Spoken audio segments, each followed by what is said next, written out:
Sa pagpapatuloy po ng ating pong aralin sa Aklat ng Roma, Kabanata 5 mula sa talatang 6 hanggang 11, muli po nating basahin po ang talatang ito. Sabi po dito, sapagkat nung tayo ay mahihina pa, sa tamang panahon si Kristo ay namatay para sa masama. Sapagkat bihirang mangyari na ang isang tao ay mamatay alang-alang sa isang taong matuwid. Bagamat alang-alang sa isang mabuting tao, marahil ay may mangangahas na mamatay. Subalit pinatutunayan ng Diyos ang kanyang pag-ibig sa atin na noong tayo makasalanan pa, si Kristo ay namatay para sa atin. Lalo pa nga ngayong itinuturing tayong ganap sa pamamagitan ng kanyang dugo, ay mailigtas tayo sa galit ng Diyos sa pamamagitan niya. Sapagkat kung noong ay tayo mga kaaway ay pinapagkasundo tayo sa Diyos sa pamamagitan ng kamatayan ng kanyang anak, lalo ngayong ipinagkasundo na ay maliligtas tayo sa pamamagitan ng kanyang buhay. At hindi lamang gayon, kundi tayo ay nagagalak rin sa Diyos sa pamamagitan ng ating Panginoong Jesucristo, na sa pamamagitan niya ay tinamo natin ngayon ang pakikipagkasundo. So sa ating part 3 ng ating title ng ating sermon, He did it all for me. So ginawa niya ang lahat para sa atin. So kung ating titignan lamang ho yung pamagat na iyon, ginawa niya ang lahat para sa atin, no need na po tayong gumawa. Amen? No need na ho tayong mag-effort. Kasi ang lahat ng bagay na ito ay kanyang ginawa na. Let us pray po. Aming Ama na makapangyarihan sa lahat, pagpalain niyo po ang iyong mga salita na amin pong pagbubulay-bulayan ngayon sa umagang ito. Aking hinihiling, Banal na Espiritu, siyang ikaw ng aming dakilang tagapagturo ngayon sa aming kalagitnaan. Nawa po ang aking hinihiling, Banal na Espiritu, ang salita ng Diyos, ang binhing ito, na may tatanim po ninyo sa puso ho namin, ay alagaan ho ninyo. Maingatan ninyo. Huwag niyo pong hayaan na ito po ay maagaw ng kaaway ho namin na dyablo. Hinihiling ko po, Banal na Espiritu, na ito po ay tumubo, aming Ama, lumago, magbunga ng marami, aming Ama, upang may ampakinabang po, Panginoon, ay para sa iyo lamang, aming Ama. Sa iyong kaluwalhatian lamang, aming Ama. Ikaw lamang po ang dapat na maparangalan sa buhay namin, dakilang Diyos, sa paglago ng aming buhay pananampalataya. Salamat po ng marami at ngayon lamang po namin sa iyo binabalik ang mataas sa papurit parangal. Sa tanging pangalan po ni Kristo Jesus, ang lahat ay magsabi ng Amen at Amen. Palapakan natin ang Panginoon. So ating tinalakay ho last Sunday, ating tinalakay po the sinner's pitiful condition. Letter A, ating pong pinag-usapan, the sinner is a weak man. Letter B, the sinner is a wicked man. Ngayon po dumako tayo sa letter C, the sinner is a wayward man. So ang makasalanan ay isang naliligaw na tao. Ang isang tao po, o ang isang ligaw na tao, kailangan meron siyang kapwa-tao na magdadala sa kanya patungo sa tamang landasin. Tama po ba? Nakaranas na ho ba kayo mga kapatid na kayo po ay maligaw? At nung kayo ay maligaw, imbis na ituro kayo ho noong pinagtanungan ninyo, ay iniligaw pa kayo. Naranasan ho ba niyo yun? Ako nakaranas ako noon eh. Alam niyo po ba yung mga tambay sa kanto ng titrip? Kaya huwag kayong magtatanong ho sa mga tambay sa kanto. Pagtitripan ho kayo ho noon. Imbis na makita mo, yung hinahanap mo ay kanya ka pang ililigaw. Titrip ka lang ho nila. Tandaan po natin, so last Sunday po, na-discuss ho natin ang tungkol sa bulag. Dahil mahirap po na umaakay ang bulag sa bulag din. Ang aakay po sa bulag, dapat yung nakakita. Tama po ba? Yun ho ang kailangan. Sabi ho ng aklat ho ng Mateo, Kapitulo 15, talatang 14, sabi ho dito, pabayaan ninyo sila. Sila'y mga bulag na taga-akay, at kung ang bulag ay umakay sa bulag, ay kapwa sila mga uhulog sa hukay. Sino po ang kausap ho dito ng Panginoon? Ang kausap ho ng Panginoong Jesucristo ho dito, walang iba po ang kanyang mga alagad. Pero habang tinuturuan po ng Panginoon ng kanyang mga alagad, nandun po ang mga eskriba at mga pariseyo na kung saan po ay nagbabantay lamang po at umahanap po ng maisisili po nila sa Panginoong Jesucristo. At nandyan ho ang mga iskriba at mga pariseyo. So sinasabi lamang ho ng ating Panginoon, pabayaan niyo sila. Dahil sila po ay taga-akay ng bulag o kapwa bulag. Sino tinutukoy? Again po, ang tinutukoy ho dito ng Panginoon ay mga iskriba at mga pariseyo. Dahil ang tao po ay ligaw na. Naligaw dahil saan? Sa bulag ang tao. Ang isang bulag na tao po, pakitaan mo man ng maganda, ng kabutihan ho ng Diyos, ay hindi nila makikita ang kagandahan at kabutihan ng Diyos dahil mga bulag nga ho sila. Kasi ang isang tao po na nakakakita ho ng mga bagay ho ng Diyos, sila ho yung kinatagpo ho ng Diyos sa kanyang kaligtasan. Tingnan niyo po ang ating buhay pananampalataya. Di ho ba naiintindihan ho natin ang mga bagay ng Diyos? Naiintindihan ho natin ang Biblia? Na once na tayo po ay nagbasa ho ng Bible, nandyan po ang Diyos po ay nagbibigay ho sa atin ng enlightenment at naiintindihan ho natin ang mensahe ng Panginoon. Amin po ba? Ito ho ngayon, sa aking pong pangangaral, sa aking pong pagtuturo sa inyo. Ang tanong ho dito, naiintindihan niyo ho ba ang lahat ng aking tinuturo? Amen? Yung panalangin po, nung sa ating pong prayer meeting ho, ano po, kailan ba nangyayari? Last Friday, yung mga panalangin ng mga elders, meron itong panalangin na kung saan po ay nagpapasalamat siya na iminulat ho ng iglesyang ito ang tinatawag ho nating aral ho ng pre-grace. At yun ho yung sabi ko, Lord, salamat po dahil ang mga miyembro ho ng simbahan ay naghahangad na kung saan ay lalo pa hong lumalim ho tayo sa aral ho ng tinatawag ho nating pre-grace. Amen? At yun ho yung aking ginagawa, mga kapatid. Ako po ay nag-aaral mabuti dahil alam ko po na meron ho tayong gampanin sa Pilipinas. At naniniwala po ko bagamat tayo po ay maliit lamang ho ng iglesia ho ng Diyos sa bansang Pilipinas, ay kaya ho tayong gamitin ng Panginoon ng malakasan. Say amen to that. So hindi lang ho magagawa ho ni Pastor Ray ho yun. Kinakailangan ng bawat local churches, ang bawat individual members ng Kingdom Life Disciples Church, ay dapat ito yung goal ho natin. Ipalaganap ho natin yung tinatawag ho nating aral ho ng pre-grace. Dahil naniniwala po ko mga kapatid, kung ito po ay maiintindihan po ng karamihan ng mga Pilipino at maiintindihan din po ng mga nasa ibang simbahan yung aral ho ng pre-grace, magkakaroon ho ng tinatawag ho nating assurance of salvation. Kasi ang ating goal, mga kapatid, ay mahalaga po na pag tayo po ay pumasok po dito, nakinig ho tayo ng salita ng Diyos, paglabas ho natin dito, alam ho natin ligtas tayo. Hindi tayo nagbibigay ho ng pag-aalilangan sa bawat dumadalo sa simbahan na ito. Kung mapapakinggan lang ho nila at maiintindihan lamang ho nila ang mensahe po ng Ebanghelyo, doon nila pangahawakan ang tinatawag nating eternal security. Amen po ba? Last week po ay first subject ko sa GES Seminary. So yung testimony ho noong teacher ko ho na si Professor Dr. Basendak ay nagkwento ho tungkol ho sa kanyang karanasan. So dati ho siyang reform. Sabi ho nung pastor ho ng reform sa kanya, siguraduhin mo na ikaw ay maliligtas. Imagine ho ninyo, siya po ay young people sa kanilang simbahan doon ho sa Texas. So sabi ho ng pastor ho ng reform sa kanya, siguraduhin mo na ikaw ay maliligtas. So ibig sabihin po, dumadalo ho siya doon sa simbahan na kanyang dinadaluhan during in his youth, ay wala hong assurance of salvation na itinuturo ho yung pastor. Kaya nagkaroon ho siya ng problem at nag-commit ho siya ng suicide.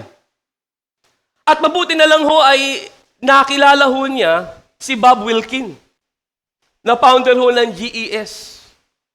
At nakinig ho siya doon sa pangangaral, pagtuturo ho ni Bob Wilkin, at naintindihan ho niya doon ho siya nagkaroon ng tinatawag ho nating assurance of salvation. Ipinakita ho ng pastor na si Bob Wilkin yung mensahe po ng eternal security.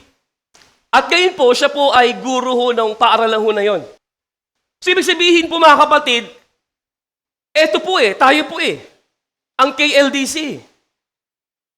Yung bagamat ilan lang ho tayo, pero ako po, nangangarap po ako, ang aking pong pangarap ay lumago ho tayo. Hindi lamang ho sa quality ng ating pong Christian life, kundi sa quantity ng mga dumadalo sa bawat local churches ng KLDC. Amin po ba mga kapatid? Kasi po dapat ho nating panghawakan yung pangako ng Diyos. Yung pangako ng Diyos na eternal life. Yung buhay na wala hanggan. Na kaya ho tayo dumadalo every Sunday at meron tayong Bible study at meron pa tayong prayer meeting para lang in service to God. Paglingkod natin sa Diyos. Yes, tayo po ay mga ligtas na. At hindi na po mababawi ang kaligtasan ho natin kahit anong mangyari po sa daigdig na ito. Hindi ho sa ating paraan ng ating pamumuhay. Dahil yan po ay pangako ng Diyos na kanyang binitawan. Sa kanyang mga salita, pangahawakan mo lang ito. Kaya kinakailangan po ay yung ating pong panatili ho sa tinatawag ho nating pagkadilat. Ano yung pagkadilat? Ibig sabihin ng pagkadilat, hindi ka bulag. Amen? Ibig sabihin, dilat ang iyong mata. Naiintindihan mo, nauunawaan mo ang tunay na mensahe ng Ebanghelyo. Ngayon mga kapatid, meron kang mahal sa buhay, mga bulag. Meron tayong mga kaibigan na mga bulag. Meron tayong mga kamag-anakan na bulag. Bakit hindi natin sila akayin patungo sa kaligtasan?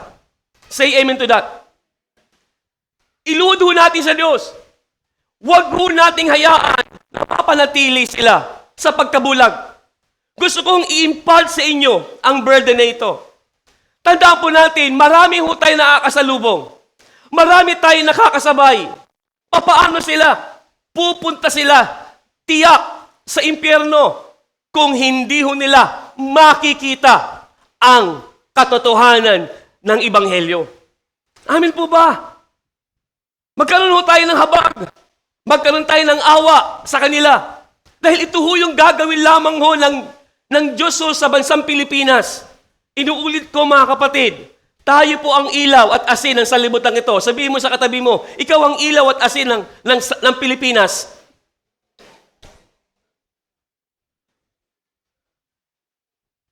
Tanungin mo mga katabi mo, ikaw ba ay dilat na? Dilat na ba ang mata mo? Pastor, antok na antok ako. Napuyat kasi ako. Alam niyo mga kapatid, ako may karapatang magsabi sa inyo. Dahil ako'y napuyat ho. Kasalanan mo yung pasensya. Nag-aaral ka pasensya ka. Kasi nga, every Saturday nga kasi yung aking seminaryo. Wala akong choice kundi pasukan ko yun. Sabi nga ho ng pastor ho natin assistant pastor ho natin sa Cavite kahapon, Pastor, hindi ka ba napapagod sa ginagawa mo? Sabi ko, hindi. Ano ko to gusto ko to Masaya ako dito Pagod man ang aking katawan, pagod man ang aking utak, ang aking isip. Nag-e-enjoy ako Kasi mahal kasi masaya ka sa ginagawa mo. Amen? Kahit nahihirapan ka, kala hindi mga kapatid, pag mahal mo ginagawa mo, pag masaya ka sa ginagawa mo, kahit mahirap yan, tutuloy mo yan. Ngayon, kung hindi ka na masaya sa ginagawa mo, ay wala na, wag mo na ituloy yan. Bakit po? Mahirapan ka lang Kaya ako, nag-e-enjoy po ako, ini-enjoy ko lang. Sabi nga sa akin ni Lani, abay, maghulsili ka, meron ka naman palang nakaabang na Bible school na papasukan. Wala akong magagawa, kundi kinakailangan kong aralin ito. Kinakailangan kong mag-aral mabuti. Wala akong ibang gagawin kundi mag-aral, manalangin. Basahin niyo po ba ng kasulatan? Ang mga apostol, kalahon ninyo, ang trabaho lamang ho ng apostol ay mag-aral at manalangin. Yun ho ang trabaho nila. Kaya yun po yung ginagawa ko ho. Mag-aral, manalangin. Kasi kung ano yung inaaral ko, siyang aking ituturo sa inyo. Tama po ba? Kalahon niya ang teacher. Ang teacher, pag wala ho siyang lesson plan, diba, may mga teacher ho dito. Ang college, wala nang lesson plan yan. Pero yung mga elementary teacher ho dito at high school teacher, may mga lesson plan yan na hinahanapan ho ng principal. Ngayon, kung wala kang lesson plan, ay malaking malaking pagkakasala ho yun sa edukasyon. Kasi yun ho yung pattern mo, yung pinaka-module mo para ituro sa mga bata Kasi mga kapatid, ako po, bilang pastor ho ninyo, pag hindi ako nag-aral mabuti, hindi ko mai-impart sa inyo ang ginto. Hindi ko maibibigay sa inyo ang pinaaginto ng banal na kasulatan. Kaya kinakailangan kong maghukay. Kinakailangan kong maghukay, magpakalalim. Para para mahukay ko yung pinaaginto para maibigay ko lamang sa inyo. Amen po ba? Kaya dalo kayo. Kaya napakahalaga ho ng pagdalo. Tingnan ninyo po, kumusta ho ninyo ang Christian life po ninyo? Kung ipipercentage ho natin ang inyong Christian life, ilang porsyento ang Christian life mo? 50%? 30%? 90%? O 100%? So ikaw ang sasagot niyan. Tanungin mo sarili mo. Ikaw nakakaalam kung gaano na ang lalim mo sa salita ng Diyos.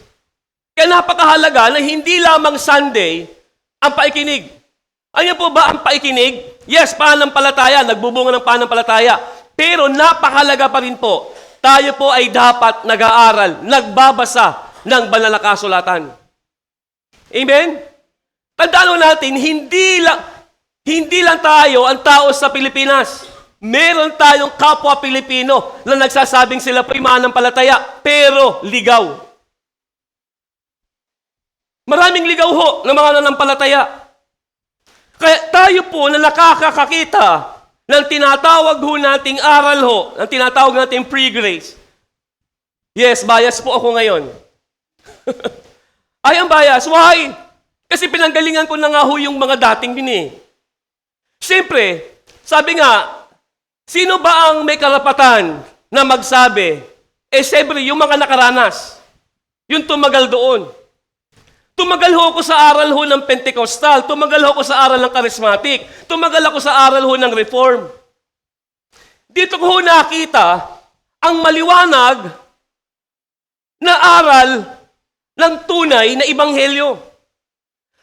Sinasabi ko lang sa inyo po ito mga kapatid dahil nakakita na ho ako. Na dati pong bulag, ngayon ay nakakita na. Ngayon, ikaw na nakakita, na pilit kong pinadidilat ang mga mata ninyo ngayon. Sige po, tingnan ho yung mga mata ng katabi ninyo. Singkit yan, pastor Pilit ko ho yung pinadidilat ho sa inyo. Idilat ninyo mga mata ninyo. Ipinapaunawa ko sa inyo ngayon ang ebanghelyo. Maraming mga Pilipino na nasa church, alam nila yung gospel. Actually, tanungin mo ho yung mga lumalabas sa malaking simbahan. Ano ang gospel? Ang alam nila, sasagot nila, Matthew, Mark, Luke, and John. For gospel. Pero hindi nila alam kung ano ang gospel. Sinulat to nila Mateo, ni Marcos, ni Lucas, at ni Juan. Yun lang ho ang alam mo nila na gospel. Pero hindi ho nila alam yung tunay na kahulugan ng gospel. Na ang gospel po ay nasa 1 Corinthians chapter 15, beginning verse 1 up to verse 4. Na si Jesus ay namatay at muling nabuhay. Yun po, mga kapatid. So, kinakailangan idilat ang mga mata ng kapwa natin. At sinong gagawa ho niyan? Tayo. Ang Diyos at tayo. Ang Diyos hindi siya bababa dito para ipaunawa sa kanila ang mensahe ng Diyos. Sinong gagamitin?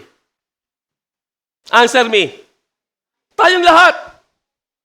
Kaya maawa ho tayo sa mahal natin sa buhay. Maawa tayo sa ating mga kamag-anakan. Bulag sila Kailangan makita ho nila ang mga bagay na ito. Ipamulat ho natin sa kanila ang kahalagahan ng kaligtasan ng kailang kaluluwa. Papayag ka ba na ikaw lang ang ligtas? Paano pa nag-rapture? Paano kung maiwan sila? Kung hindi nila naiintindihan ang gospel o hindi nila naiintindihan ang tunay na kaligtasan ng kailang kaluluwa. Nakakala nila, at wala silang kasiguruhan sa kailang kaligtasan. Kinakailangan makasiguro sila. At yan po makakasiguro sila kung tama yung aral na natanggap nila. Kasi kung tama ang aral na tanggap nila, tama ang kaligtasan nila. Pero pag mali ang natanggap nilang aral ng kaligtasan, malabo ang kaligtasan sa kanila. Amen? Tingnan natin po ang isang larawan na ito. Pinakita ho ng isang modern day philosopher ng India. Alam niyo po ba ang kwentong ito? Sino po nakakalam nito? Meron kayo nakakalam mo nito? Nakita ho niya sa ano? Wala pa po. Ito po ay modern philosopher ho na si Gahanan Mishra ng India. So, meron pong anim na bulag. Yan po, 6 na bulag. So actually, dito sa drawing ay tinakpan lang ho ang kanilang mga mata.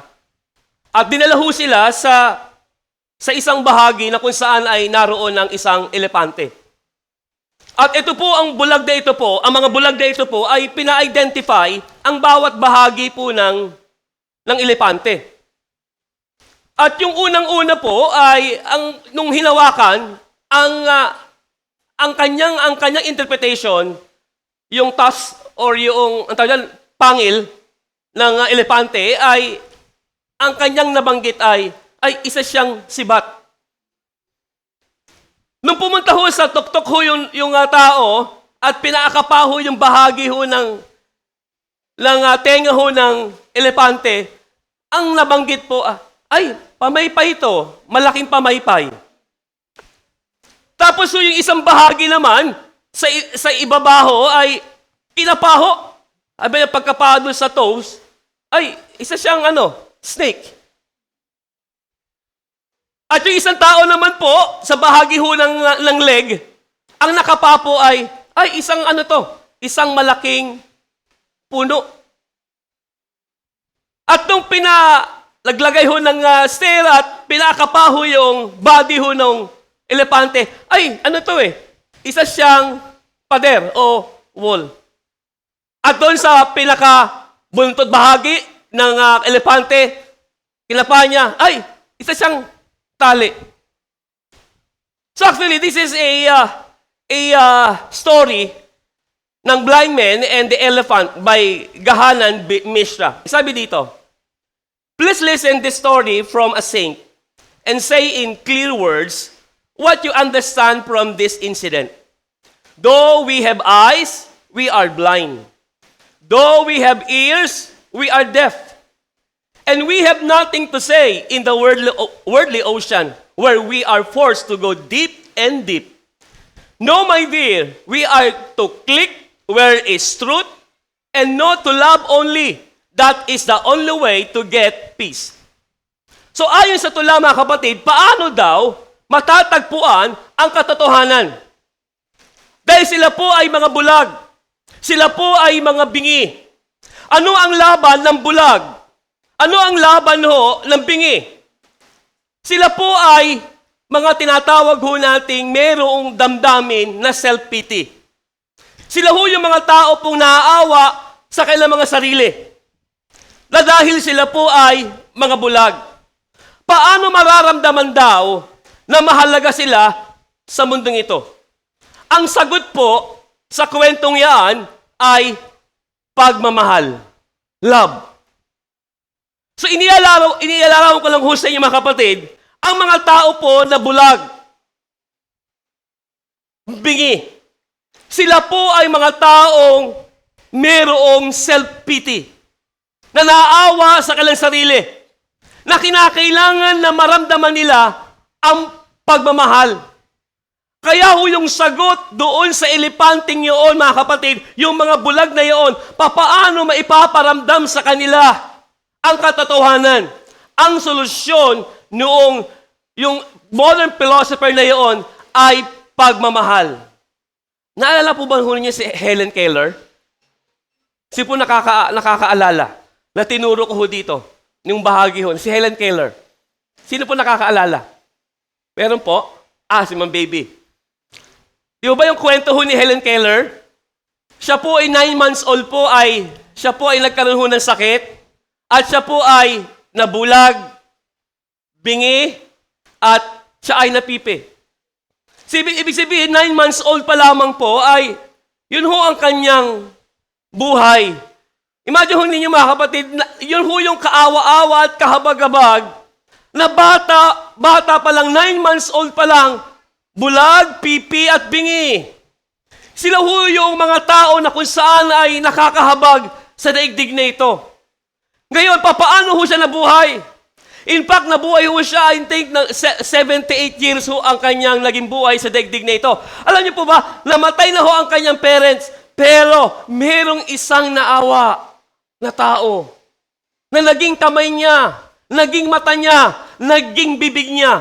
Sino ho yun, ma'am baby? Si Anne Sullivan. Si Anne Sullivan na isang teacher, isang guro, na tinuruan ho siyang ang braille. At nakabasa ho siya, mga kapatid, sa pamagitan ng braille. Pinagtsagaan ho siya ni Anne Sullivan para bang ginawa ho siyang kapatid. Hanggang siya po ay naging successful at siya po ay nakapag-aral sa kolehiyo at nakatapos po at siya po ay kinikilala sa buong mundo na magaling hong magsalita. Ay, magsalita. Di nga magsalita eh. Nakakapagturo siya sa paraan ni Anne Sullivan. Kasi meron ho siyang sign language. Alam niya ang sign language. Ini-interpret ni Anne Sullivan yung sinasabi ho ni Helen Keller. At hangang-hanga po ang maraming tao. Alam niyo po ang nagbunsod ho kay Anne Sullivan sa taong ito na si Helen Keller. Pagmamahal. Amen. Mahirap po yung mga kapatid. Hindi mo kaano-ano, tutulungan mo? Sino ho dito, tutulungan mo ang isang hindi mo kaano-ano? Siyempre po, priority ho natin sino? Pamilya natin. Pero bakit ganun si Anne Sullivan? Kasi po hopeless na po ang taong ito. Wala ho siyang nakita na tutulong kay Helen Keller, kundi siya. Kapatid, kung ikaw ang gagamitin ng Diyos, magpagamit ka sa Kanya.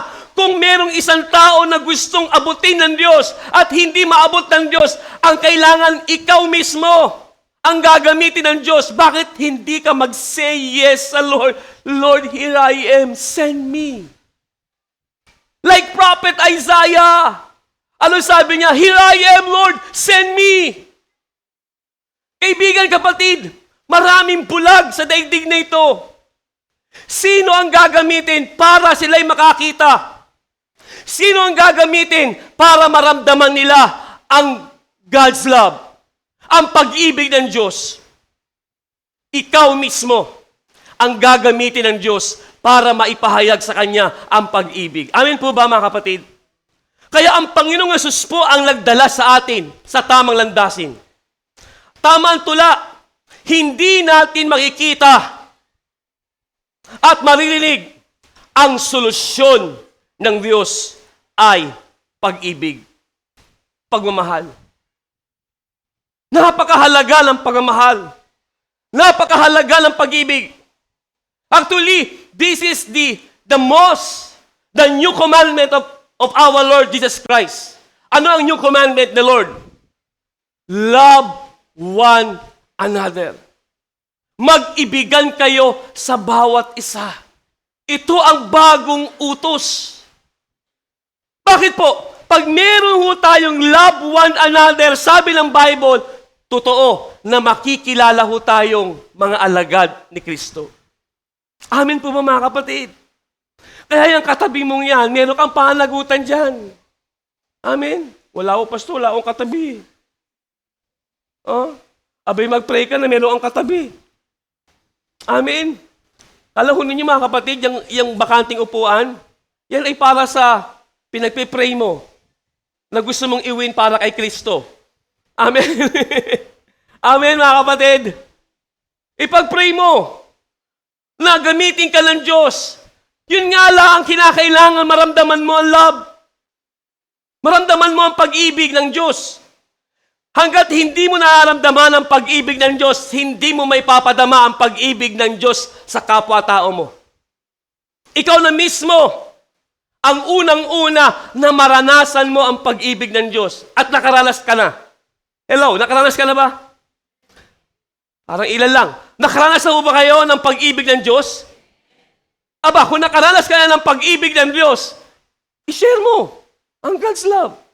Huwag mo hayaan na ikaw lang ang sumarili sa pag-ibig na yan. Lahat na po ang mga tao po yung mga bulag. Sabi ko ng Bible, Romans chapter 5, verse 8, sabi dyan, subalit pinatutunayan ng Diyos ang kanyang pag-ibig sa atin nang noon tayo ay mga makasalanan pa, si Kristo ay namatay para sa atin. But God demonstrates His own love toward us, in that while we were still sinners, Christ died for us. Nung naliso tayo, dahil sa pagkabulak ho natin sa kasalanan, dinala ho tayo ng Diyos sa katotohanan upang makita ho natin ang kabuuang plano ng Diyos. Sino nakakaalam ho ng plano ho ng Diyos? Ikaw yun. Tayong lahat. Alam ho natin ang plano ng Diyos. Saan natin matatagpuan ang plano ng Diyos? Saan po? Sa banal na kasulatan. Sa Biblia. Kaya encourage you, brother and sister, huwag lang ho Sunday na tayo ay mag-aral. Nawa po, Monday up to Saturday, maglaan ka kahit isang oras man lamang ng pag-aaral ng salita ng Diyos. Kung gagawin ho nyo ito mga kapatid, magtsatsaga ho kayo na lumago sa inyong sarili. Tandaan ho natin mga kapatid ha, hindi ka lalago sa iyong panampalataya kung every Sunday lang ka dumedepende ng paikinig. Yes, Pastor Ray, nagtatrabaho po kami.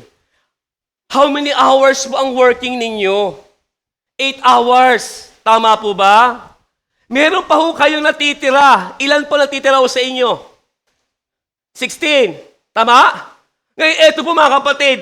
Ilang oras ka na natutulog? Ako, tulog ko kalahon ninyo. 4 na oras na lang ho, daily. Hindi na nga ho enough eh.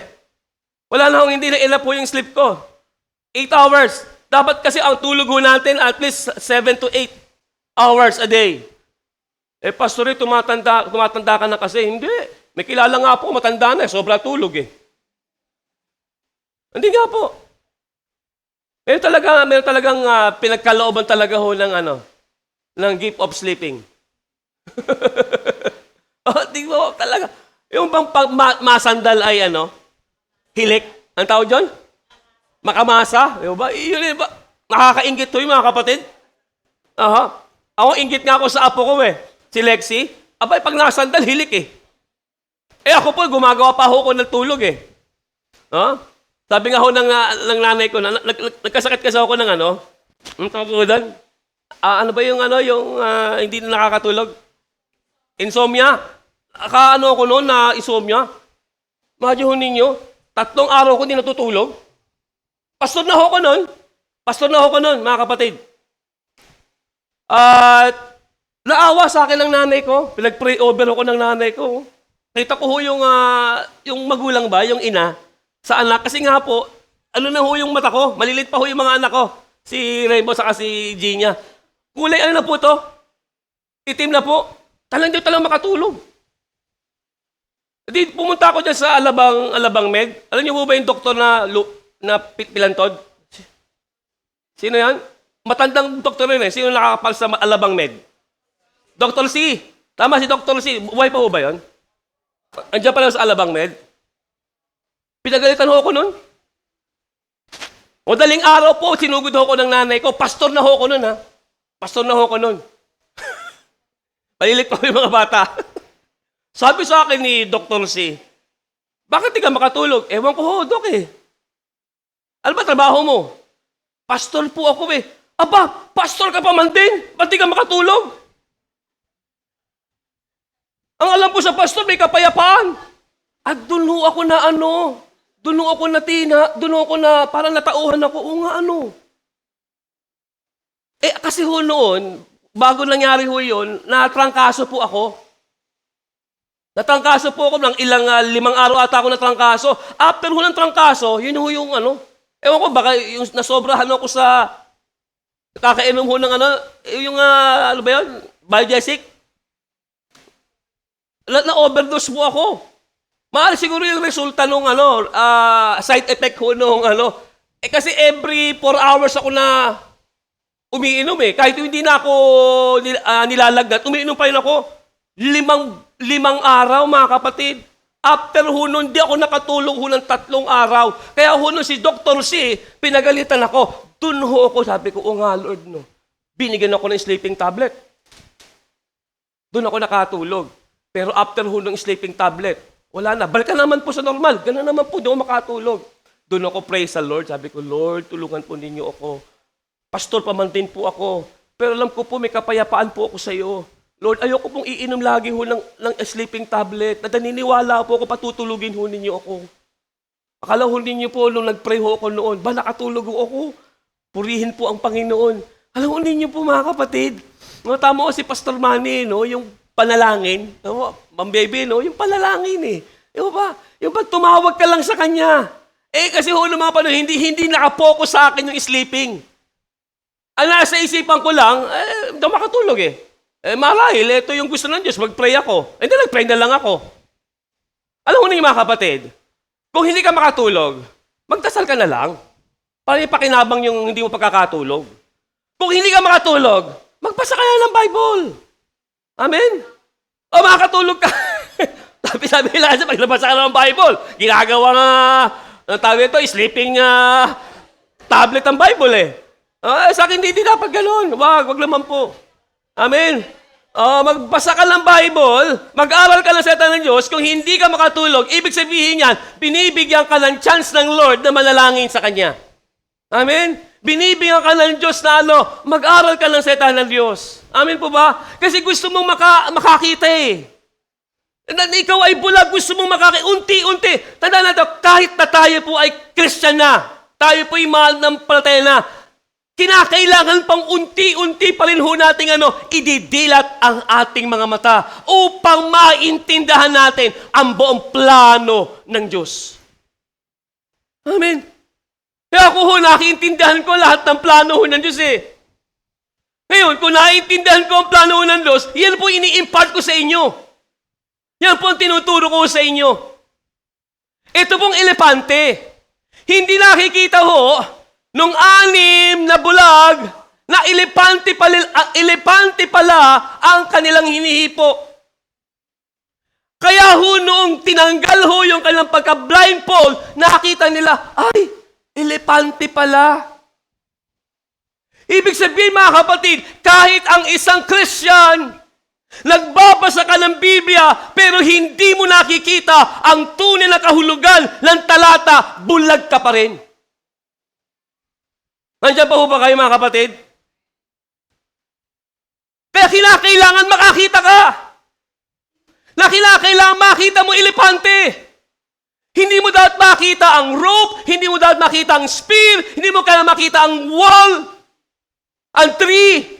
Kailangan yung tunay, elepante. Amen? Kaya pag nagbasa ka ng Biblia, kinakailangan makita mo yung tunay na kahulugan. And that is exegesis. Amen? Palitawin ho natin yung tunay na sinasabi ng bawat talata. Hindi mo siya ini-interpret by yourself, and that is eisegesis. Maraming Christians, maraming pastors in the Philippines, they interpret the Bible allegorically. Kaya kung ini-interpret nila ang Bible allegorically or eisegesis, hindi nila nai-interpret o nai-impart sa members nila ang tunay na kahulugan ng mga talata. Amen? So they are still blind. Ako, proud po ako ngayon. Alam ko, hindi po ako bulag dahil nakikita ko buo elepante. Amen? Kailangan makakita mo sa Biblia, elepante. Ang ibig sabihin niya, Pastor Ray, kung ano yung totoo na sinasabi ng talata, hindi spear, hindi wall, hindi rope, hindi snake. Makita mo siya, kabuuan, elepante. Tandaan natin mga kapatid, hindi natin kaya na makita ng lumusan ito hanggat hindi po inaalis ng Diyos ang pagkabulag na ito. Amen? Naliso tayo dati. Hindi natin kaya. The word means is to miss the mark. Paglihis sa bullseye ng dart, shooting his arrow and then missing the whole target. Sabi ng Romans chapter 3 verse 23. Yama ang lahat ay nagkasala at hindi nakaabot sa kaluwalhatian ng Diyos. Salungguhitan ho ninyo sa inyong mga Biblia ang talatang ito. Lahat ay nagkasala at hindi nakaabot. Tingnan ho ninyo po ang mahalagang salita at pag-aralan niyo mabuti para maintindihan ho ninyo mga kapatid. Sabi ng talata, lahat ay nagkasala at hindi nakaabot saan? Sa kaluwalhatian ng Diyos. All of us. Dahil hindi natin kaya ang mataas na standard sa Diyos. Para maabot natin siya, ito pong ginawa ho ng Diyos, the standard, 10 Commandments. The first standard of God was the 10 Commandments. Ang 10 utos. Kaya mga kapatid, ang bait ng Diyos. Alam niyo po mabait ang Diyos? Parang hindi kayo sumasangayon. Mabait ho ba ang Diyos? Mapakabait ho ng Diyos. Anong ginawa ho ng Diyos? Binaba niya ang standard na yon. Dahil sinubukan ho niya ang tao, especially the nation of Israel. Yan, sige, bigay ko sa iyo 10 commandments. Gawin niyo yan. Pero lahat ho ng tao, simula nung ibinigay kay Moses, hanggang ngayon, walang nakasunod sa 10 Commandments. Wala po. Di ho ba, sabi ho ng pare ho nun sa amin nung araw, sabi ho ng pare, kailangan sundin natin ng 10 Commandments ha. Totoo yan. Dahil ako po ay leader ho ng Youth Fatima Crusade do sa Makati. So sabi ho ng pare sa amin nung araw, naalala ko nun, sabi niya sa amin, kailangan gawin ninyo ang 10 Commandments. Pag hindi nyo nagawa ang isa, halimbawa nagawa daw nyo yung siyam, at hindi mo nagawa ang isa, baliwanan ang lahat ng iyon. Totoo ba yon? Yes. Totoo yun. Ang gusto kasi ng Diyos, ang kanyang standard, gawin mo ang 10 Commandments. Gawin mo yan. Pero ang katotohanan, alam ng Diyos, hindi natin kaya. Hindi natin kaya. Kaya anong ginawa ho ng Diyos? Ibinaba niya yung standard na yon. Maabot lang ho niya ang tao. Anong ginawa ho niya? Ibinigay niya, binaba niya ang standard na yon sa pamagitan ni Kristo Jesus. Amen? Ano sabi ng Bible? Iniwan ho niya ang trono ng kalangitan. According to the book of Philippians chapter 2, beginning verse 6 up to verse 8, yung pinakamataas sa kalangitan, iniwan ni Kristo Jesus. Yung trono ho ng langit, bumaba sa lupa. Sabi ng Bible, bagamat sa anyo ho ng Diyos, hindi niya itinuring na maging kapantay ang Diyos. Ginagamit ho ng talata ho yan ng mga grupo ng INC. Tingnan ninyo, hindi Diyos. Tingnan mo ang talata, unawain mo. Yes, hindi nga ho siya pumantay sa pagka-Diyos. Kasi meron siyang mission. Anong mission niya? Maging tao. Pinaniniwala tayo mga manampalataya, Bible believer, si Jesus Christ, hindi nawala ang kanyang pagka-Diyos dito sa lupa. He is a God-man. Siya ay Diyos na tao. Tandaan ho natin, ang Diyos walang imposible sa Kanya. Tama po ba ako? Walang imposible sa Kanya. Kaya niyang maging tao. Yung tao, hindi pwede maging Diyos. Tama? Hindi pwede maging Diyos ang tao. Ang Diyos, pwede siyang maging tao. Actually, ang Diyos pwedeng maging hayop eh. Di ba? Pwede siya maging unggoy. Pwede siya maging kalapate. Pwede siya maging anumang bahagi sa daigdig na ito. Pwede sa Kanya. Pero dahil mahal niya ang tao, doon niya pinili magkatawan tao. Ibinaba niya, in fact, sabi ng verse 7, hinubaran niya ang kanyang sarili at kinuha ang anyong alipin. Imagine, yung standard ng Diyos, dahil hindi ho natin maabot ang Diyos. Sabi ng Bible, wala nakakaabot sa kaluwalhatiin ng Diyos. Mataas ang Diyos. Ibinaba niya, bumaba na mismo ang Diyos. Nag-anyong alipin. Palibhasay, sabi dito, natagpuan sa anyo ng tao. Siya'y nagpakababa sa kanyang sarili at naging masunurin hanggang sa kamatayan, maging sa kamatayan man sa krus. Kaibigan, kapatid, ang layunin ng Diyos, maabot ho tayong lahat. Kaya yung standard na yon na ibinabaho niya, siya mismo po ang gumawa. Anong ginawa ho niya? Nung si Jesus ay dumating sa daigdig na ito, anong sabi ng Banal Kasulatan? Hindi na parito ang anak ng tao para sirain ang kautusan, kundi tuparin ang mga ito. Amen? Tuparin ang mga ito. At tinupad yan ni Kristo Jesus. Anong sabi ho ng Banal Kasulatan? Yung 10 Commandments, ginawa niyang ilan? Ilan po? 2 na lang po mga kapatid. Yung first 5 na ho yun, nandun na mismo yung love your God with all your heart, with all your soul, with all your might. And the last part ng 10 Commandments, yun doon ho yung love your neighbor as yourself. Kaya the greatest commandment ay 2 na lang. Siya mismo ang gumawa nun, mga kapatid. Kaya hindi ho natin kayang abutin. Namimiss ho natin yung mark. Namimiss natin yung pinaka-target po, mga kapatid. Kasi hindi nga natin kaya. Baluktot po ang ating kamay. Duling ho tayo, mga kapatid. Naniniwala ho ba kayo duling tayo? Parang ayaw maniwala.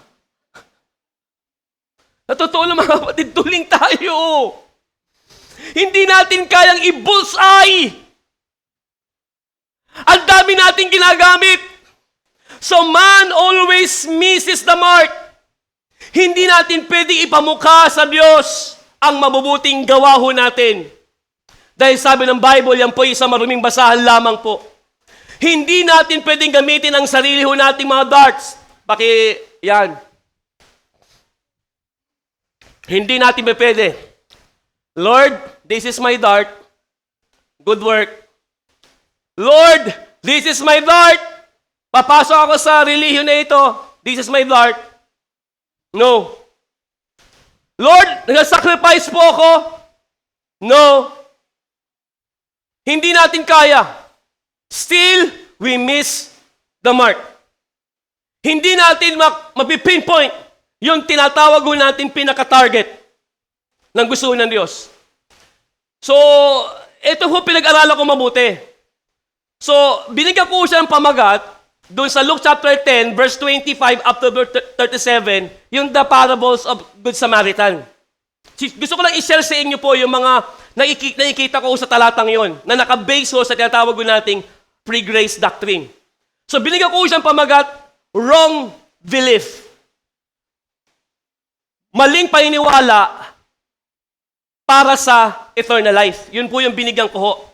So, itong talatang ito po ay merong isang iskriba. Ang iskriba po ay sila po ang mga dalubhasa sa kautusan. Hindi ho yung lawyer ho natin ngayon ha, yung mga lawyer sa mga batas sa gobyerno, no.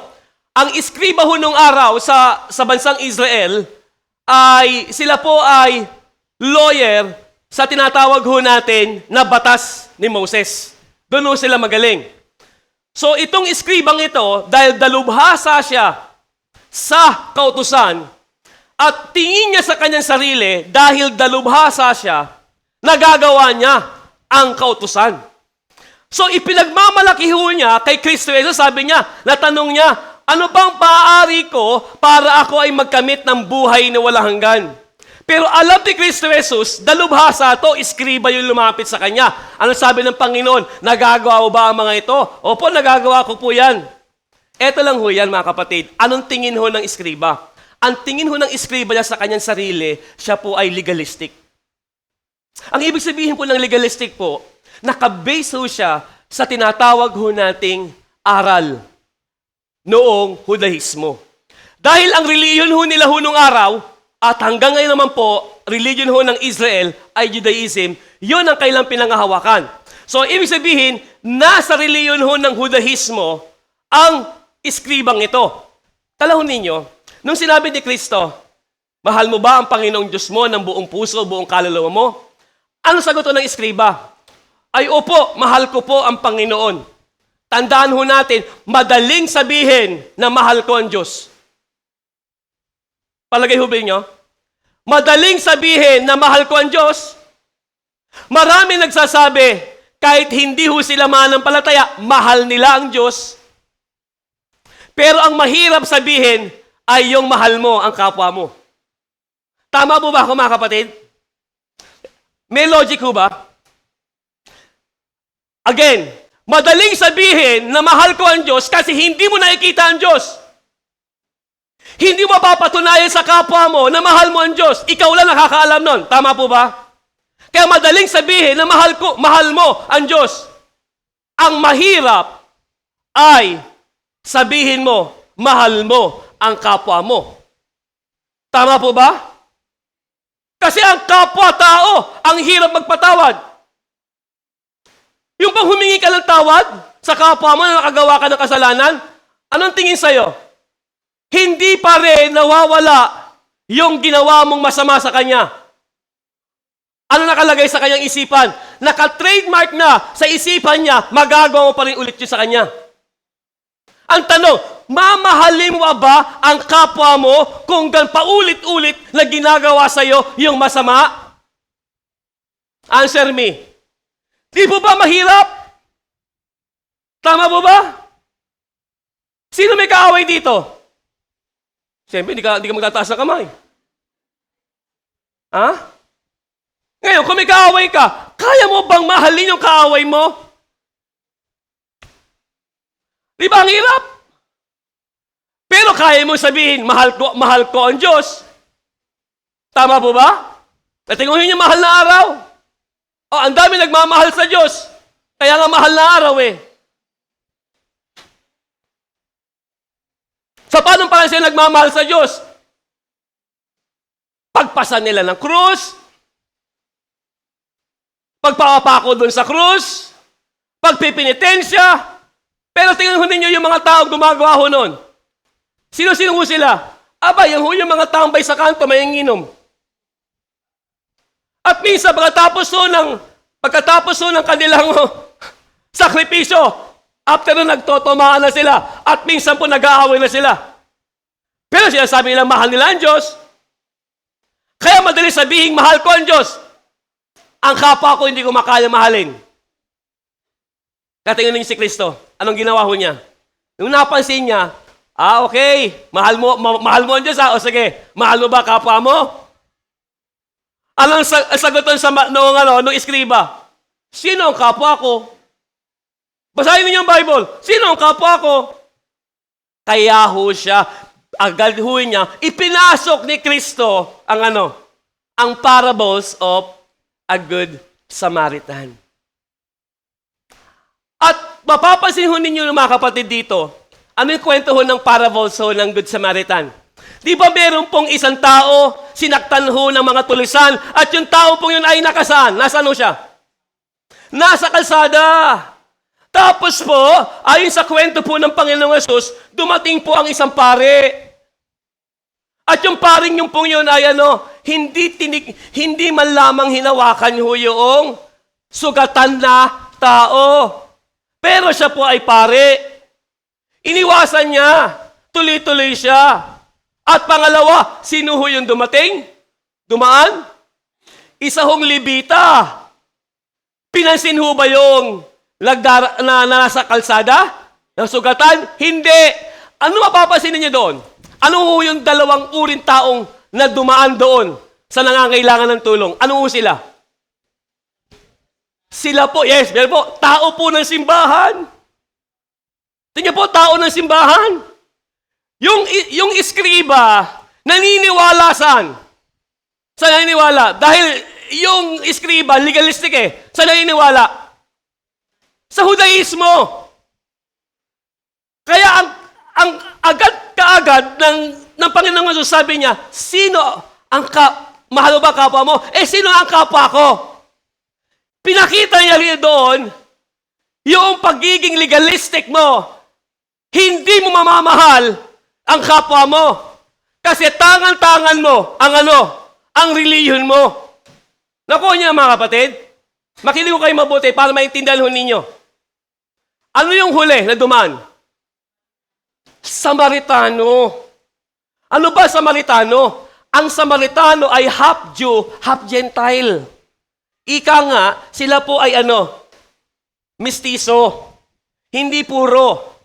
Ang tingin ng mga Hudyo sa kanila, makasalanan. Tama po ba?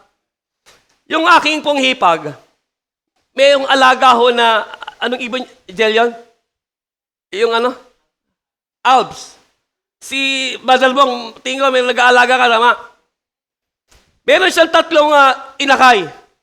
Sabi ko, parang mayroong bano ba tawag doon, Badalbong? Hindi siya puro. Buknoy. Doon sa mga nag-iibon, mababang klase yung buknoy, tama?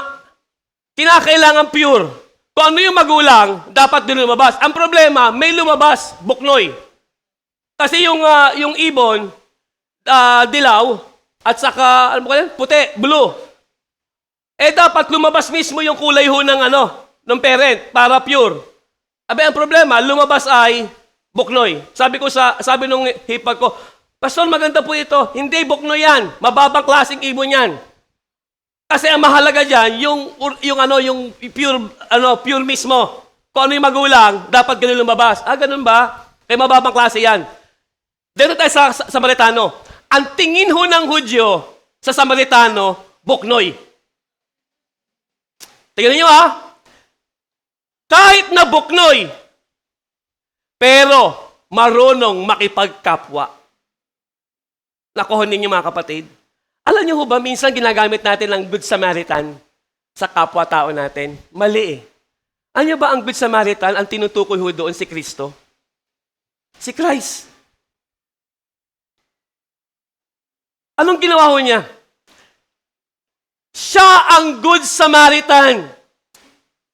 Nakita niya, nangangailangan ang taong ito, hindi pinansin ng mga tao ng simbahan. Mga legalistic, nananangan saan? Sa kanyang relihiyon. Pero ang kailangan, makita niya yung kanyang kapwa. Sinagot lamang ho ng Panginoong Hesus yung tanong ho ng iskriba, papaano ako magkakaroon ng buhay na walang hanggan? Sino kausap niya? Si Kristo. Ang tinutukoy niyo yung Good Samaritan na nag-abot sa atin, siya mismo. Hindi ang Judaismo, hindi ang pagiging legalistic, kundi siya mismo. Kaharap niya ang Good Samaritan. Paniwalaan niya si Kristo Jesus para magkaroon siya ng buhay na walang hanggan. Nandiyan pa po ba kayo mga kapatid? Naintindihan niyo po ba ang ating inaaral? Anong pinapoint out ho dito ni Kristo Jesus? Siya ang pagtitiwalaan para magkamit ng buhay na walang hanggan. Siya ang Good Samaritan. Amen? Nandiyan po ba kayo? Ngayon, next slide. Anong hawak mo, kapatid? kinakailangan meron kang hawak. Lahat tayo ay may dart. Lahat ng tao sa daigdig na ito ay may kanya-kanyang dart. Pero ang tanong, ano ang hawak mong dart? Dapat ang hawak mong dart, next slide, faith alone, in Christ alone. Wala na pong ibang dart. No good works, no religion, no sacrificial, only by faith alone, in Christ alone. Kaya ho yung iskriba, kapalagi ho ba nyo, naligtas ho bang iskriba? Sabi ho ng kampo ho ng GES, ligtas po yung iskriba. Bakit? Naintindihan ng iskriba kung ano ang Good Samaritan. Naintindihan na ipamulat ho sa kanya ang katotohanan na only Christ alone. Nandiyan po ba kayo? Ngayon, paano ka pasore yung ibang Christians sa Pilipinas na tumatangan sila sa good works? Pasore, sila po ba ay ligtas kung tumatangan sila sa good works? Palagay ho ninyo. Sige nga, tanungin ko si Sister. Kaya sa ayaw siguro umuno dito, tayo matanong eh. Palagay ho ninyo, ligtas ho ba yun? Yung Christian ha, pero tumatangan sa good works. Ang tinatanganan ho niya ay good works. Palagay ho ninyo, ligtas? Ang isang tao ba, isang Kristiyano, na tinatanganan niya ang kanyang ginagawa para siya maligtas, hindi ligtas ba? Hindi. Hindi ligtas. Hindi ligtas o yun. Kung tumatangan ka sa ginagawa mo, at ito po ay pagmamalaki mo sa Diyos, hindi ka maliligtas. Hindi mo naiintindihan ang parables of Good Samaritan. Amen. Kasi kung naiintindihan mo ang parables ng Good Samaritan, yun na nga yung iskribe, gumagawa na nga ng lahat ng kautusan eh. Walang assurance of salvation eh. Kaya ipinasok ho ni Kristo Jesus ang parables of Good Samaritan. Amen? Letter D. Verse 10 ho yan. The sinner is a warlike man or enemies. Ang makasalanan ay taong mahilig makipag-away. Meaning, kalaban siya ng Diyos. Paki-ano nga yung ano. Yan, no? Kita ho ninyo. Dati po kasama ho natin yan. Sino ho dito? Hanggang ngayon, buntot-bunot ka pa rin. Dito. Wala na? Wala na bang bumubuntot dito? Hello? Sana po wala na ha?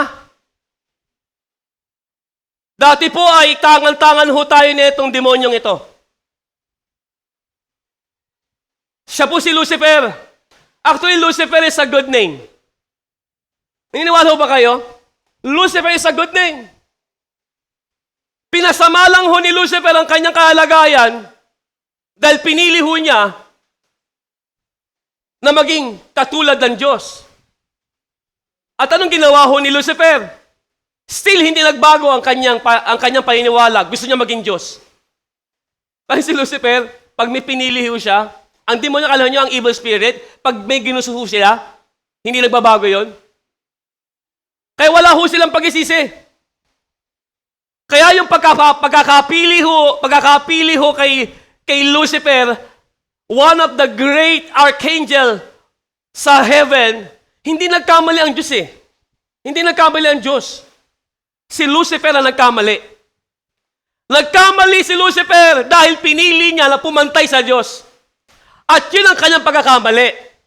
Na pinilit niyang pinantayan ng Diyos, pero siya'y binagsak sa daigdig na ito. Di ba sabi ko sa inyo sa Bible study, ang kapangyarihan ho ni Lucifer ay hindi kinuha ulit. Hindi kinuha ulit. Hindi binawi ng Diyos kay Lucifer.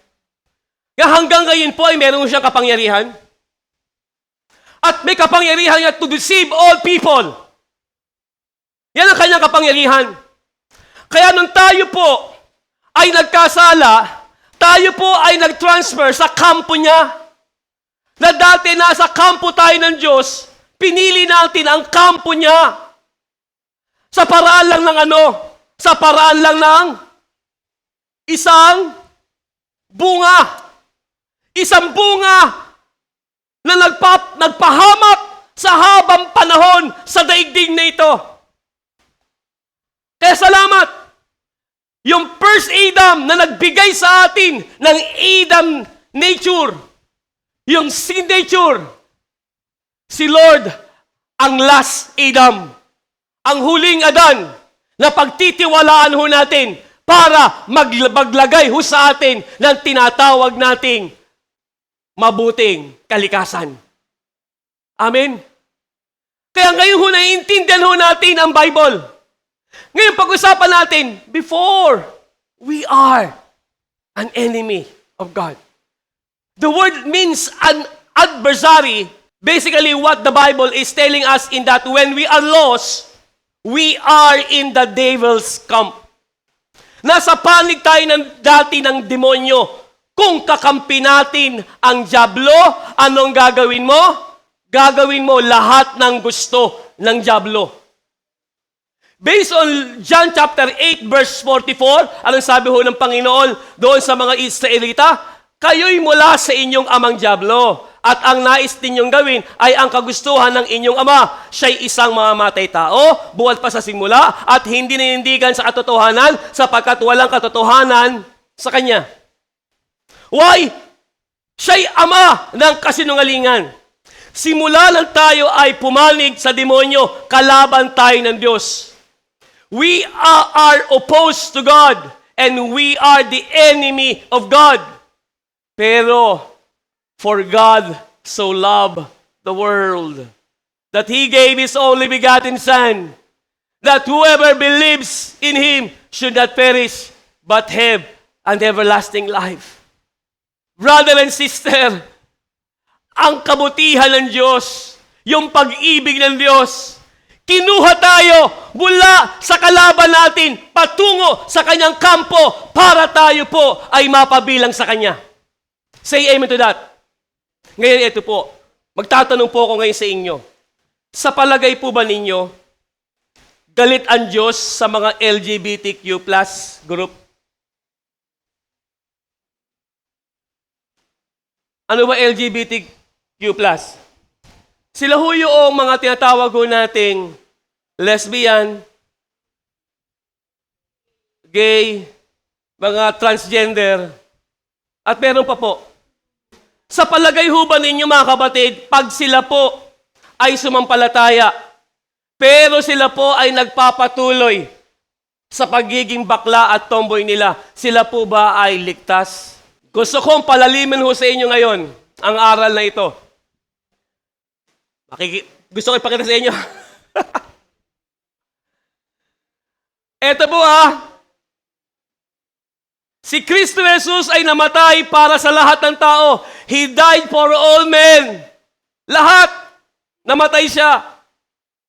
Ngayon, ang LGBTQ+, meron pa hong atang mga kadagdagan ho yan. Hindi ko pa ho alam kung ano man yan. Ewan ko ba bakit talagang dumadami ho. Ang dami po. Hindi ho nga. Tama nga po. Hindi ho nangangat pero dumadami. Pero ito ang tanong. Sila po ay sumampalataya kay Kristo. Sumampalataya kay Kristo Jesus. Pero nagpatuloy ho sila sa pagiging bakla at tomboy ho nila. Ganun pa rin kilos nila. Yung bakla, tapos yung tomboy talagang brusko pa rin. Answer me now. Sila po ba ay ligtas? Mga kapatid, ligtas ho yun! Ligtas ho yung mga kapatid. Tandaan natin mga kapatid hindi dahil sa pagbabago ng buhay para ka makapasok sa langit. Kailangan maintindihan natin yung dart. Kailangan maintindihan natin yung dart. Ito, makita natin ito mga kapatid. Faith alone in Christ alone. Pero eto babalansin din natin mga kapatid. Ako naniniwala po ako mga kapatid, hindi papayag ang Diyos na magpatuloy sila sa gawain ng pagiging bakla at tomboy. Ang sinasabi ko mga kapatid, yung makikipagrelasyon sa kapwa lalaki, kapwa babae. Yun ho yun. Pero still, bakla pa rin sila. Hindi mayaalis ho yun. Yung 2 Corinthians chapter 5 verse 17, ang tinutukoy ho doon, hindi life. Hindi yung, if any man be in Christ, he is a new creation, all things are passed away, and behold, all things are become new. Tinalakay ho namin yan mga kapastoran. Kung nare-recall ho ninyo mga pastor. Hindi ho changing life ho yun. Yun po ay ang new creation ho doon, yung aral. Yung teaching. Naintindihan mo yung aral. Hindi ho pagbabago ng buhay. Ito mga kapatid, naniniwala man po ako Ang Diyos ay may himala. Kayang ayusin din naman Kung yung bakla na yon at tomboy na yon ay magpakumbaba sa Diyos at sabihin niya sa Diyos, Lord, baguhin ninyo ako. Wala akong pinagkaiba yan sa lasinggero. Walang pinagkaiba yan sa babaero. Kung ang kahinaan ho ng iba ay alak o sigarilyo, ang kahinaan naman ng mga bakla at tomboy ay maikipagrelasyon nila sa kapwa lalaki at kapwa babae.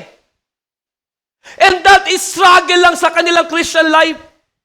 Na kinakailangan nila everyday surrender your life before God. And ask the Lord, Lord, change my life. Change my attitude. Change my character. Yan ang Romans chapter 12, beginning verse 1 up to verse 2. Pagpapasakop sa Kanya. Kaya naniniwala po ako, pwede pa rin baguhin ng Diyos. Pero kung yung baklang yon at tomboy na yon, ganun pa rin ang kilos niya. Pero na-struggle siya. Nasabi niya, Lord, ayusin mo ang puso ko. Huwag akong magkagusto sa kapwa lalaki ko, sa kapwa babae ko. Dahil mahal lang Diyos ang mga LGBTQ+. At huwag ho tayo magdi-discriminate, brother and sister. I-welcome ho natin ang mga bakla at tomboy sa ating simbahan. Amen. Dahil meron silang karapatan na sila po ay maligtas. Amen. Mag-invite na kayo So, yes, sila po iligtas, no? Siyempre, ito lang po yan. Galit ang Diyos sa ginagawa nila. Again, mahal sila ng Diyos, pero galit ang Diyos sa ginagawa nila. Kung ano man yun. Kasi kami po meron ho kami dating workers sa church, parang na-share ko na sa inyo, sa Tinin Himala, pumasok ko sa church, bakla at tomboy. Tapos nag-school of ministry. That time ay choir po kami ho noon, ni Pastor Saldi, choir ho kami noon. Yung bakla at tomboy, pumasok sa church. Hindi sila makakilala pero sila po ay nag-aral sa school of ministry namin noon, sa Tigre Himala, doon sa Wawa. Kalahon ninyo, yung 3 years na yon ng pag-aaral ho nila, nagkagustuhan silang dalawa. At yung dalawang yon ay kinasal ho ni Pastor Camilo Principe. Totoo yun. At yung dalawang pong yun ay nagkaanak. Pero still, yung lalaki, bakla pa yung kilos. Yung tomboy pa yung kilos. Pero, mag-asawa sila. Anong problema doon? Walang problema. Kung hindi man naiayos yung galaw, yung kilos, pero naayos naman po ang puso. Ang Diyos ay nakatingin saan? Sa puso. Hindi nakatingin sa itsura ng tao. Ano man yan, mahal siya ng Diyos. Diba? Naayos ang puso niya. Kaya maligay sila nagsasama. Ewan ko lang kung nasaan yung mga yon. Pero I think sila po ay nagmisyon sa ibang lugar, sa probinsya, at sila ay masayang nagsasama na merong naglilingkod sa Panginoon. Yan po ang galing ng Diyos. Kasi yun po isang larawan po na walang imposible sa Diyos. Walang imposible sa Diyos. Ito lang ho yung mga kapatid. Dito ako magtatapos. Kung papahalagahan lang ho natin ang totoo sa puso ho natin, ang ginawa ni Kristo Jesus para sa ating lahat, hindi natin sasayangin ang buhay natin. Itutulak natin ang puso ho natin sa paglilingkod. Amen? Dahil sa biyaya ng Diyos, tandaan ho natin, dahil sa biyaya ng Diyos, mga kapatid, ikaw ay naligtas. Nahabag ang Diyos sa atin, naawa ang Diyos sa atin. Dati tayong bulag, dati tayong kalaban ng Diyos, ngayon ay anak tayo ng Diyos. Dahil tayo ay mga anak ng Diyos, itulak mo ang sarili mo sa paglilingkod. Amen? I challenge you, brother and sister, itulak mo ang sarili mo sa paglilingkod sa Diyos. Hindi ka magsisisi. Dahil ang pinakamahalaga sa daigdig na ito ay pagsilbihan mo ang iyong manlilikha. Dahil yung manlilikha na yon, inalay niya ang kanyang buhay, namatay doon sa krus sa Kalbaryo, para ikaw ay kanyang iligtas. At hindi lamang iligtas, kundi dapat kang maglingkod sa Kanya. Amen? Sino rito maglilingkod sa Diyos? Taas sa kamay. Napakahalaga ng paglilingkod sa Diyos. Kasi kung hindi natin paglilingkod ng Diyos, sino ang paglilingkuran mo? Ang enemy of God, which is the devil. Now we are in the camp of the Lord Jesus Christ. Dapat habang nasa kampo tayo ni Kristo Jesus, patuloy tayong maglilingkod sa Kanya.